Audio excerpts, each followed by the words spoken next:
Mere conservatism.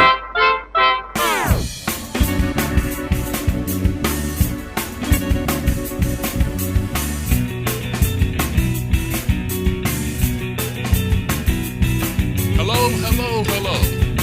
Hey, I was thinking about, I reflect sometimes in the baseball season, Right. the different stages the baseball season goes through because it's very long. We're in the final one now, but I remember at the beginning of the season, the Atlanta Braves were celebrating their World Series victory. Right. It's wonderful. They started the season at home by losing like 5 of 6 games. They were losing games. They looked terrible. But the whole time they were celebrating the World Series victory, handing out trophies, patting each other on the back. I remember. Playing hype videos and stuff like that. And I was just thinking to myself, it's funny to see them celebrate such an accomplishment while simultaneously going through such a disaster. It looked bad for a while. It was like, okay, can we stop celebrating because the product on the field is not so far matching. Now, I got to ask you, you're bringing this up, and for folks who are joining us, this is not a sports talk show, okay? This is mere conservatism. Cleve Walker and David Perry sounding like a sportscaster. Why do you bring that up now?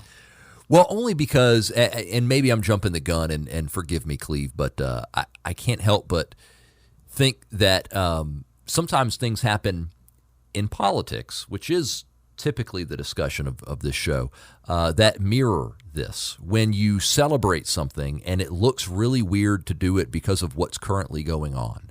And you're comparing this to? Well, I'm comparing it to the White House yesterday celebrating the Inflation Reduction Act. Now, it doesn't actually totally go together. The analogy isn't perfect because the Braves winning the World Series was an actual good accomplishment. They actually have a record of accomplishment. It was actually a good thing. Yeah.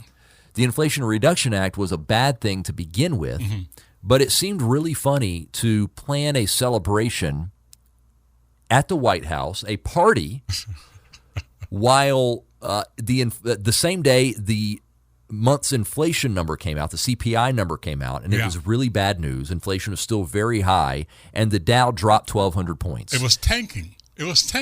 While they were celebrating. No, I they're saw patting that. each other on the back, and it's not good optics, to say the least. David, it was so bad, what you're talking about. It was so bad that even some of the other mainstream media took notice of it. For example, cringy. On CNN, on their newsroom with Allison Camerado, or whatever her name is, she said that, the host observed that Biden's speech touting the success of his act was poorly timed, noting the simultaneous collapse of the stock market. At one point, CNN, David, actually pulled back from its coverage of the speech. That's how bad, that's how untimely it was. Bad timing. Bad timing. So it begs a question. Now, we know Biden didn't think of this, okay? Biden is not thinking of He anything. had no idea what was going on anyway. Well, wouldn't it have seemed that his handlers and the consultants would have known better? What's the deal? So I really think that, for the most part, they're incompetent. I thought you would say something else. which should give us solace. Yeah, they really are. They really aren't good at this. They're not only crooked; they're really kind of silly. Up and down the administration, you see there are people that are unqualified for what they're doing. Joe Biden at the top. Kamala Harris is an example. Right. The Health and Human Services Secretary guy, who thinks he's a lady. The Transportation Secretary, Buttigieg, who takes paternity leave and nobody notices for weeks and weeks and weeks and weeks. You mentioned a good point. These are people who the press secretary. Oh my goodness, she's the worst. And you would think, okay, they're crooked, but couldn't they at least be intelligent or smart? But David, anybody who would roll this out during the time of this terrible economic report, that's stupid. Yeah, well, and everybody makes mistakes, but it's one with the Biden administration, it's a pattern. I mean, it's obvious that it's not just mistakes. It's it's a lot of incompetence going on. It starts at the top. But I really think, Cleve, that this is the result of an administration filled in by quota. Yeah. Checking the boxes. I really do think, and there boxes. are probably people that are very smart that they're just wrong. They're smart, but they're wrong in the administration. That could be, but I think there's a lot of people that they're over their heads with what they're doing. I don't like to insult people. Okay, I'm not trying to insult anybody, but what I'm saying is maybe there are people that a cabinet level position or working in the administration. Maybe it's a little too soon for them. Maybe they needed a little more experience in life or something before they did this. I'm trying to be kind. No, you might be closer to the truth because I do believe the progressive mindset may have people who are otherwise smart, but they don't live in the real world. You know what I'm saying? They don't live in a world where everything is really based upon logics, facts, stats, and all that kind of stuff. Yeah, well, and really Biden's White House, because they have the media in their pocket, they have a lot of there's a lot of give when it comes to the choices that they make and the way they present things, because they know they're going to have quite a cushion in the media, right? No matter what they do. That's right. There's a lot of forgiveness there, and so they can get they probably think in their mind, in other words, they don't come at this thinking, okay, we are going to be criticized harshly. We are going to be raked over the coals. We have to make sure that we make these decisions carefully because we're going to be scrutinized very carefully by people.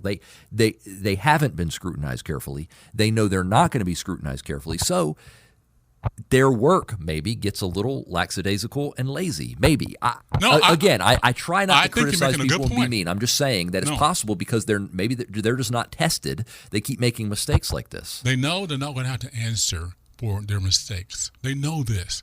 I mean, the press secretary, whose name I will never try to pronounce, Jean-Pierre. She might actually sound intelligent were it not for, what's the reporter from Fox? Ducey? Ducey, yeah. He always is there to ask her the important question, and she always flounders. Always, David. She's never prepared for a question you think anybody be prepared for it. Yeah. But he's the only one asking them. Neither of Biden's press secretaries have sounded smart. They say too much because they're trying to be very careful. This gal is worse. This gal is much worse. Yeah. She actually makes the last one look very, very good. But the way she speaks it's nonsensical, and it's really bad. She's one of the worst in the administration. So you have brought a great point that I had not thought about. The simple fact that there are silly, incompetent people up and down the leadership of this administration, which, by the way, scares me even more because I thought at least that some of them might be smart or clever, but it turns out not only are they, to me, evil folks, but they're incompetent. Yeah, that's a bad combination. And I really think I don't know this, but I feel like it's a possibility that it's the quota thing. I think that in many cases it's one of those things where, I mean, we saw that Joe Biden chose his vice president this way. Right. I need a woman of color to be my vice president. That's the main qualification.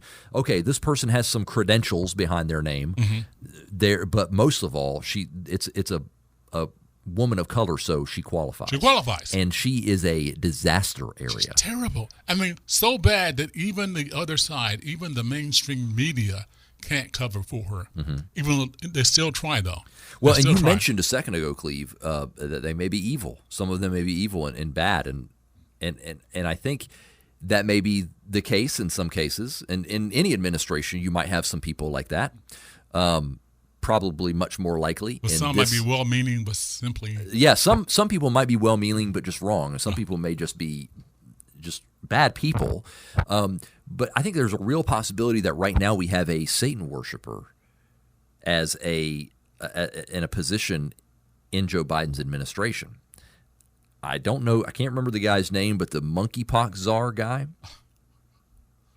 All right. So you heard about this guy? I've heard about him, but I haven't heard about this particular feature. Well, he's got like Satanist tattoos and stuff, which he unfortunately has. A lot of people have seen them because he has a tendency to not be wearing clothes in lots of public situations and stuff. He's got like pentagram tattoos. There's some really creepy, weird stuff in his, just in how he behaves, how he got married, so to speak, quote unquote married. I understand.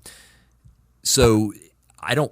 No, might be. I mean, it seems like he really could be a Satan worshiper. He also seems like he is absolutely demographic of people that are struggling with getting monkeypox. He appears to be a promiscuous male. I'm trying to be careful with what I say here. I think you're coming across loud and clear. I think everybody understands what I'm saying. I'm saying this guy certainly is in the demographic affected by monkeypox, and he could be a Satanist. So that's weird. That's not good. I don't think we should have. It's another box crossed, though. I don't think we should have people like that serving in our government. I agree. And call me close-minded, and maybe I get some of my libertarian bona fides taken away for thinking this way. But no, I actually don't think Satanists should be administrating the government. That's just my opinion. But again, it crosses another one of the boxes of diversity and equity. All right, let's change from that because now you really got me worried. My Pillow chief exec, Mike Lindell, said federal agents seized his cell phone, questioned him about a Colorado clerk who's been charged in what prosecutors say was a deceptive scheme to breach voting system technology used across the country. So they grabbed his phone. So Mike Lindell's in contact with somebody who was going to try to breach. Yeah, in their mind, it was a gal. She was the Mesa County clerk named Tina Peters. And they're also connected with Doug Franks, who's an Ohio teacher, and he made the claim that voting machines had been manipulated. Anyway, they felt that these people are doing something wrong. Okay, so Lindell has been in contact with them, so that they want his phone, phone records and calls, and they got it. I mean, they stopped him. This is interesting the way they do this, David. They stopped him in a drive-thru for Hardee's fast food restaurant. Oh, Hardee's is good. There's one in Harlem, Georgia here. Around us, Hardee's. My nephew works there, by the way. Okay. They have great Enough burgers. with the Hardee's. The man was stopped in a drive-thru. Well, he's got good taste. I'm just saying. By these guys. It's like they choose the worst possible timing. The FBI does when they're trying to make a point. I don't know if I'm gonna get somebody. A drive-thru seems like a good place because it's not really anywhere you can go. Well, maybe that's smart. Maybe that's part of it. Yeah, I don't think they're worried about that. The FBI is obviously not worried about the perception of bias here. Mike Lindell is a big-time Trump fan, Trump guy, right-wing supporter, small business owner. He's been pretty outspoken about the 2020 election. Yeah. Yep. So it feels like targeting, doesn't it? Yeah. Yeah, but the sad thing about it is it's the latest in a string of such things. I mean, it seems like anybody who had any contact with Trump, especially if they called him on January 6th, if there was a record of a cell phone doing that, they're getting tagged. I mean, they're getting really tagged. Well, and I would think my first reaction, Cleve, is to say, well, they better have something. They're going to do all this. They're going to go after Trump. They're going to go after Trump allies, so to speak, even loosely connected, like somebody like Mike Lindell, who's not in the government, who wasn't. He's not somebody who's going to have access to secrets and stuff like that. But they're going to go after him. Well, they better have something. That's my initial reaction. However, I feel like that's not what I should be thinking at this point. At this point, I think we're past the idea that this kind of thing is anything but a political attack. The FBI, it seems to be absolutely totally corrupted and compromised. And until I have further evidence that disproves that, we should just consider all these things totally politically motivated and underhanded. And because it's politically motivated, this is being done for the midterms, okay? Even if it comes out after that, they're fine, they're all in the clear, they need to cast this shadow big time because that's probably before 2020. Because more than likely that's what's happening. And I've for a long time, Cleve, I always try, and I do this, I could tell you conversations with my wife where I do the same thing, where there may be a conflict or something, and I do everything I can to see the best possible. I've noticed that. You noticed that about me, okay? I have. So I do everything I can to see the best possible optimistic reason for somebody maybe doing something before I assume terrible things. But I got to get over it. I feel like at this point I got to get over that. When it comes to the FBI, I have a mental block where I like to assume the best, but why would I give the FBI the benefit of the doubt at this point in time?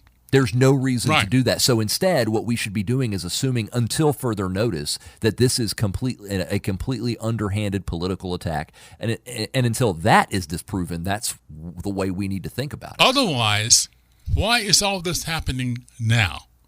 I'm saying, right now, in this period of time, heading into the midterms, all of this starts happening. Come on. I would think even people who are not necessarily conservative, okay, not necessarily anything close to Christian, would say, wow, this is quite a coincidence. Yeah. Well, and they, I don't know what the recourse is for people who are targeted by the FBI like this, but hopefully there is some. Well, you got to have the money, and Lindell has that. And by the way, I think it's one of the reasons he was targeted, because he's obviously going to be funding the Trump campaign. So you want to go after him. Yeah. Want to go after and they know he can't defend himself. He's just going to whack him with a pillow.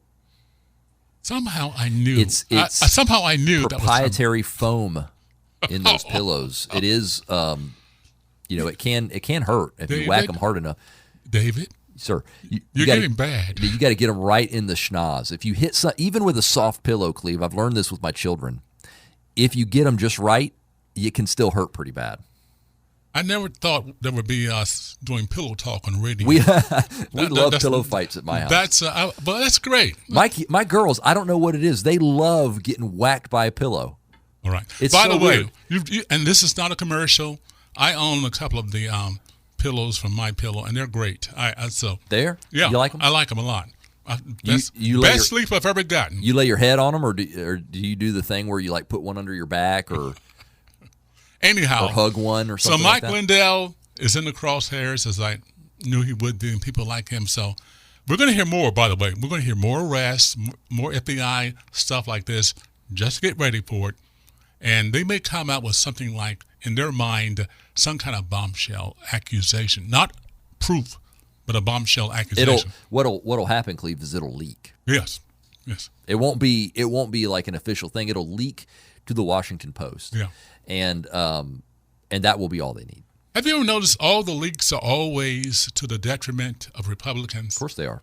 I mean, wouldn't that tell you something right there? Yeah, these things leak out of the Washington Post about FBI investigations and things about Trump and Trump allies, but they totally suppressed the Hunter Biden laptop story. Right. Funny how that happened. Nothing leaks about that. Yeah. Did they not think we see right through this stuff? No. Well, plus, again, it goes back to what you say. They know they're not going to be called on it. All right? They know this, David. It's been proven. So right now, and I hate to say I told you so, but I said as we head into the midterms, we will see the Democrats go for broke. Mm-hmm. And that's what we're seeing. All right. This is interesting.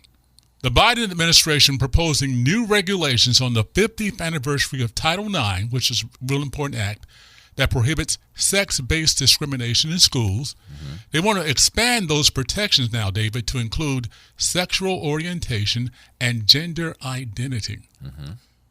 Now, critics are warning it could mean new mandates on hiring, accommodations, and compulsive use of those preferred pronouns. And listen to this. There was a period for the public to give their comment on this proposal. Look what happened. That period for public comment regarding Biden's update to Title IX ended this past weekend. But officials say a clerical error has caused hundreds of thousands of responses to disappear. Whoopsie. Now, is there a chance something like that could happen? Yes. A very, very, very tiny chance that something like that can happen. These people are serious. And it's bold. I'm almost speechless over it, because what do you do? I mean, here we are. The government has they've gotten all this power, right? And we've let them have it, right? And now, look what they're doing with it. And it's a continual assault. It's almost like, David, there's no let up. As soon as you have a chance to absorb the impact of one affront, boom, here comes something else. And it is bewildering. Now, I will say this about Title IX. Somewhere in my brain says that there was a Supreme Court decision recently where Neil Gorsuch ruled on the side of the left to actually allow Title IX to be expanded to transgender individuals. Now, my brain will not let me know exactly what that case was. I can't remember exactly what it was and what the circumstances around it were. I need to find that. But this sounds like it could be something that is already an issue when it comes to the Supreme Court and how Title IX is applied. Right. I think we have one of our Trump-nominated judges that sided with the wrong side on this and expanded Title IX.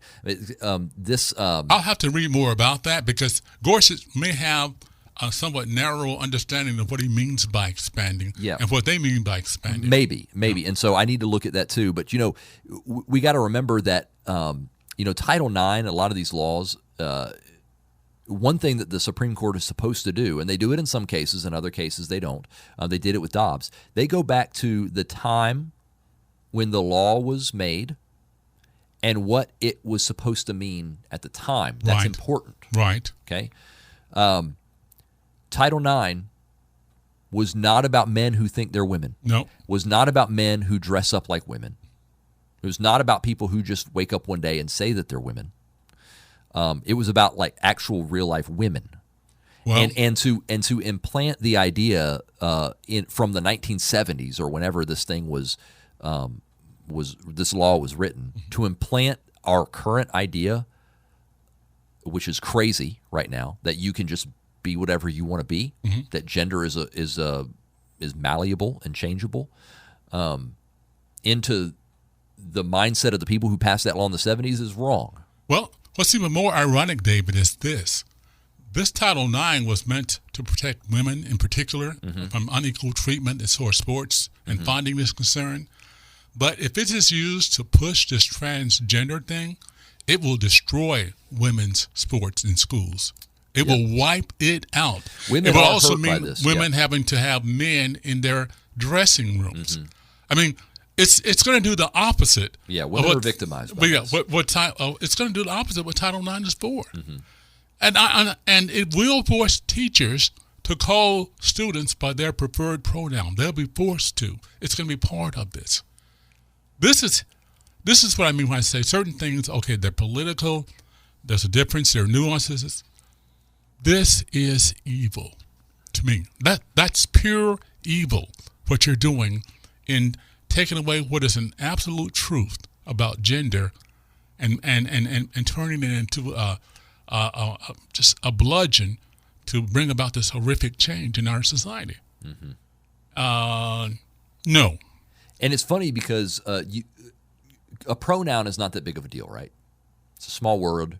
It means it has a meaning, but it's not a big word. It's not hard to just say something different. You just say whatever you want to say. It's not hard to say something. But it's really insidious because the left does this. They change words and the way, and when we change the words we use, we actually change the way we think about something. It's actually a philosophical change that is it's mind control is what it is when you start changing the definitions of words and forcing people to use certain words. That is actually mind control, which is why we reject it so strongly. People think, what does it matter to you whether you call somebody or he or she? It doesn't hurt you. You're right, it doesn't physically hurt me to do that, but what you're doing is you're practicing mind control on people when you do that. Because you're actually changing the way we think about something because he has a definition and so does she, and you're melding those, you're flipping them, and you're corrupting our brains and our language. You're further diminishing free speech too, okay? And not only that, here's the really stupid part.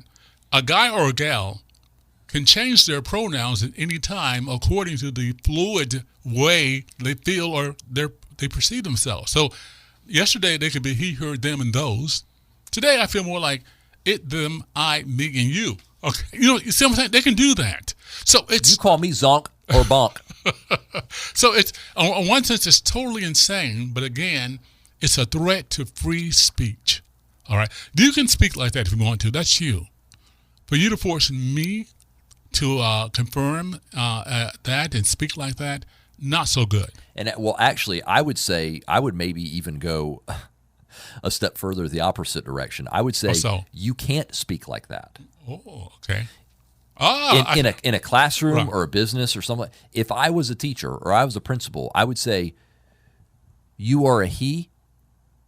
That's an objective. These words have definitions that happened before you were ever even thought of. Okay, you're a boy, so your pronoun is he or him, and that's what we're going to call you. Don't come in here with all this Jim stuff. You can't talk like that here. That I would actually say that because you would also be fired. Because what I'm saying is that this is what I mean about manipulating, perverting the language. So I would go a step the other direction. Some people would say, hands off. You call yourself Jim if you want to. No, don't bring that in here. Yeah. You can't do that here because that's fake. That's bogus stuff. And I hate to say this because I understand where you're coming from and I feel that sentiment. But I'd be willing to let them do that. You just can't force me to do it. That's all. I mean, if this guy wants to say G to himself, I'm still going to say Mr. or he or she, whoever you are. Don't expect me to do that. That's hey, you know what? If I'm an English teacher, don't you put that in a paper. Now, that's a good point. Don't you write that stuff down. Don't you use it when you're doing a presentation to the class. We're speaking English here. G is not a word. Well, now they could get you on that because I think that's probably going to be added to the dictionary as a word at some point if it isn't already. You see what I'm saying? You got me. But my point is, Title IX is another example. This is not its intention, but in the hands of the progressives, this and many other maybe well-intended things are going to be used to manipulate, distort, and further corrupt our society. And we have to with be how we speak because it shows how we're thinking about things. And we have to stand our ground on that issue. David, if folks haven't heard enough of us on this or would like to hear more or hear this program again, how can they do it? Check it out on Apple Podcasts. Make sure to like us, leave a review, rate us 5 stars only, please. We don't accept anything less than that. You can find us on Facebook, Mere Conservatism. Find us on YouTube, MereCon Media. It's on Spotify, it's on Stitcher, everywhere. It's on SoundCloud, all over the place. David Perry and I'm Cleve Walker saying, hey, it's not over with yet. Keep the faith. We'll see what happens. Bye-bye.